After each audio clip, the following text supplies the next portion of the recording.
Student की question है, इसमें आपने आई ऑफ टी फाइंड करना है और टाइम टी इज 0 पर स्विच ये क्लोज हो रहा है। तो प्रायर टू 0 हम करंट थ्रू इंडक्टर और वोल्टेज अक्रॉस कैपेसिटर फाइंड करेंगे। तो जैसा कि आपको नजर आ रहा है, जब ये स्विच ओपन होगा तो कैपेसिटर ओपन होगा और इंडक्टर शॉर्ट होगा। तो सर्किट में सिर्फ रेजिस्टर और ये इंडक्टर रह जाएंगे, ठीक है। तो और इंडक्टर शॉर्ट होगा तो simply current passing through inductor क्या होगा, is equals to V over R, V is 10 and R is 10, 1 ampere current. और इसी तरह क्योंकि सारा का सारा करंट इंडक्टर में से पास हो रहा है, तो इस वजह से कैपेसिटर में से कोई करंट पास नहीं हो रहा, तो कैपेसिटर के क्रॉस इनिशियली कोई वोल्टेज नहीं होंगे, तो कैपेसिटर के क्रॉस इनिशियल वोल्टेज 0 होंगे। तो ये आ गई हमारी इनिशियल कंडीशन। फिर after switching time t is equal to 0 पे जब स्विच क्लोज हो जाएगा तो इस टाइप का सर्किट बन जाएगा। अब इस टाइप के सर्किट में वोल्टेज Vt अगर आप नोडल एनालिसिस करें,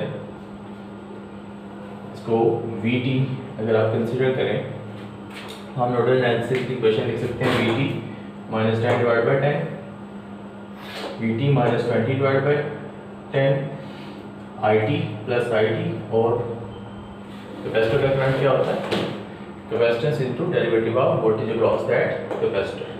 तो ये इक्वेशन बनती है। और हमें पता है कि इंडक्टर का करंट किसके इक्वल होता है, I T naught plus 1 over L T naught to T voltage across that inductor. इस इक्वेशन में हम अगर I T की वैल्यू पुट करें तो ये बनता है, हमें सेकंड ऑर्डर इक्वेशन चाहिए, तो पूरी इक्वेशन का आप with respect to T derivative ले लेंगे। उससे पहले सिंप्लीफिकेशन के लिए आप n से मल्टीप्लाई कर दें, इस टाइप की इक्वेशन रह जाती है, और फिर पूरी इक्वेशन का डेरिवेटिव ले लें तो सिंप्लीफाई होके ये इक्वेशन बनती है ये, जिसकी कैरेक्टरिस्टिक इक्वेशन बनती है s square plus 20s plus 50 is equals to 0। और अगर आप इसके रूट्स फाइंड करें तो वो आते हैं -17.07 और -2.9। इसका मतलब है ये रियल और डिस्टिंक्ट रूट्स हैं, तो रिस्पांस जो है वो ओवरडैम्प्ड रिस्पांस होगा। या दूसरा तरीका क्या था कि आप इसको कंपेयर करते standard characteristic equation two zeta Magna not s plus Magna not square से, तो उससे आपके पास जो जीटा आना था वो ग्रेटर देन 1 आ जाना था, जिससे आपको पता चल जाना था कि ये रिस्पांस ओवरडैम्प्ड रिस्पांस है। ओवरडैम्प्ड रिस्पांस की इक्वेशन क्या होगी,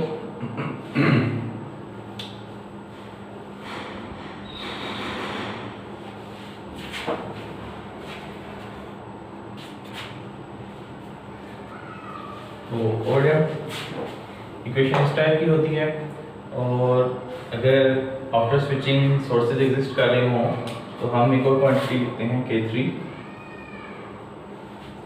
K3 क्या होगा, K3 will be voltage across capacitor at time t is equal to infinity, because Vt is voltage across capacitor, तो वो क्या होगी 0। Time t is equal to infinity पर अगेन कैपेसिटर ओपन सर्किट होगा, इंडक्टर शॉर्ट सर्किट होगा, तो सारा current दोबारा से इंडक्टर में से पास कर रहा होगा, तो कैपेसिटर के क्रॉस वोल्टेज कोई भी नहीं होंगे, तो K3 इस केस में 0 बन रहा है। तो Vt बन जाएगा K1 e raised to power s1 is -17.07 t plus K2 e raised to power -2.93 t।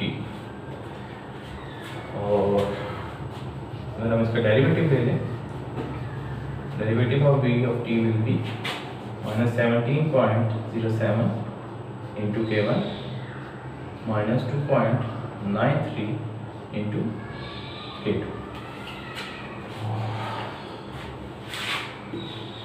K1 e raised to power -17.07 t -2.93 into K2 e raised to power -2.93 t। ये बनता है इसका derivative, and at time t equal to 0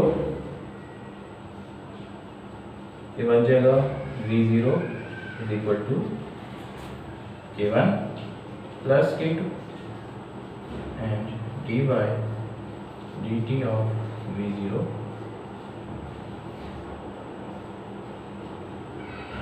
minus 17.07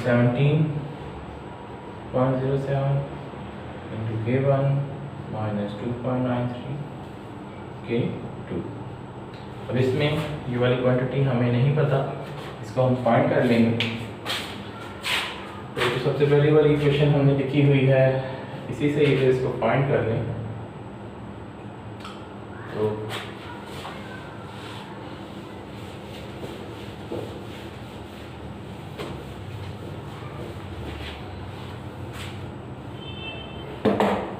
इसी equation में अगर आप 0.01 dy dt of Vt को एक तरफ रहने दें, दूसरी क्वांटिटीज को आप एक तरफ ले आए, तो पूरी इक्वेशन को अगर आप 10 से मल्टीप्लाई कर दें तो ये क्या बन जाएगा, 1/10 equal to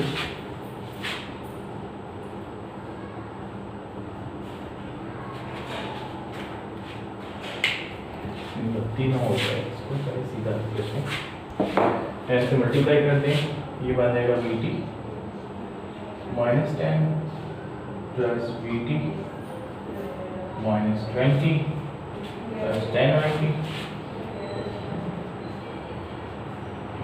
plus 1/10 dy dt of Vt equals to 0।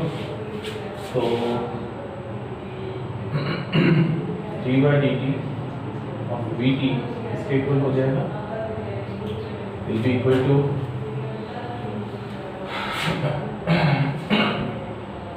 minus 2 Vt into 10 minus 20 Vt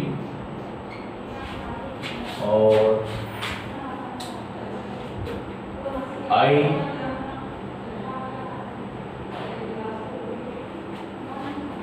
minus 20 Vt and plus minus 10 into 10 100 IT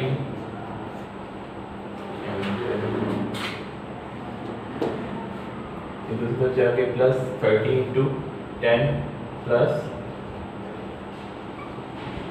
300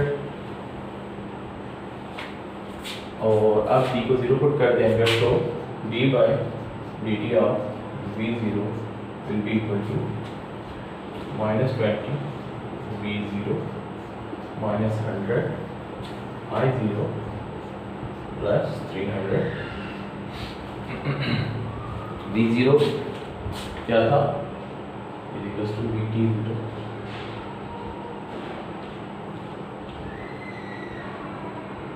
Vt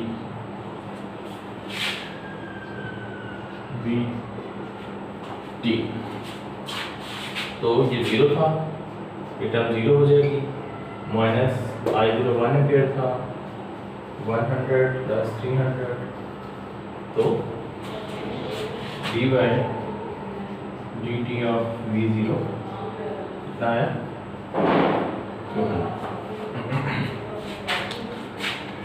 अब ये 200 आ गया तो हमारे पास दो इक्वेशन आ जाएंगी, t इक्वल्स टू 0, एक था V0 equals to K1 plus K2, तो ये हो गया 0 equals to K1 plus K2, दूसरा क्या था 200 is equal to minus 17.07 K1 minus 2.93 K2। तो यहाँ से हमारे पास हम इनको सॉल्व करें, K1 और K2 की वैल्यूज आ जाती हैं, इन दो इक्वेशन को सॉल्व करें।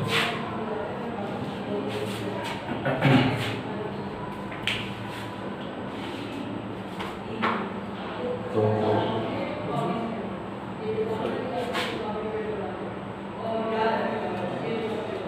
कैलकुलेशन इसके बाद देखते हैं।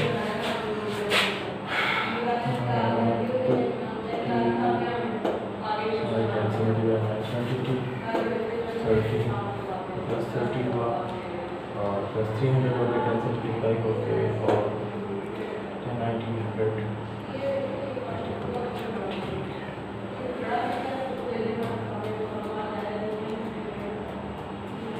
minus 14.14 over 14.1 K1 is minus 14.14. 14.14, Yes. K2 14.14. 14.14. Yes.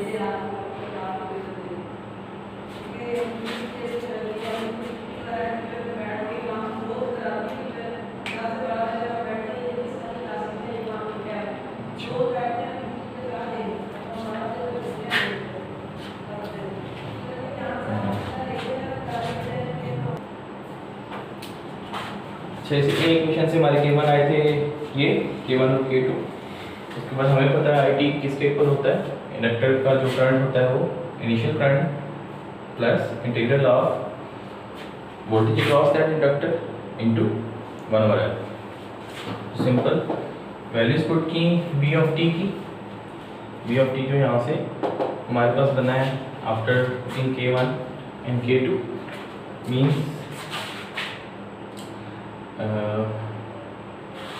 ऐसे V of t क्या है, will be equal to K1 is minus 14.14 e raised to power minus 17.07 t plus 14.14 e raised to power minus 2.93 t। ये बना आपका VT। VT को यहाँ पर put कर दिया और सिंपल फिर इंटीग्रेट किया, इसको मैथमेटिकली सॉल्व किया तो जो फाइनल आंसर बनता है वो बनता है ये। ठीक है, तो IT हमारा बना इसके इक्वल। तो अगर आप देखें हमने कहा था कि जो K3 वैल्यू होती है ये टाइम t ∞ पे होती है वैल्यू। तो अगर IT को देखें हम कि टाइम t ∞ पर कितना है, इस सर्किट को देखें, सर्किट का स्विच क्लोज हो चुका है, टाइम t ∞ पर इंडक्टर शॉर्ट हो चुका होगा, 1 एम्पियर यहाँ से आ रहा होगा, 2 एम्पियर यहाँ से आ रहा होगा, तो 1 एम्पियर प्लस 2 एम्पियर मिल के इंडक्टर में से पास कर रहे होंगे 3 एम्पियर। ठीक है, इसलिए ये जो फाइनल वैल्यू 3 है ये आप इसको ऐसे चेक कर सकते हैं।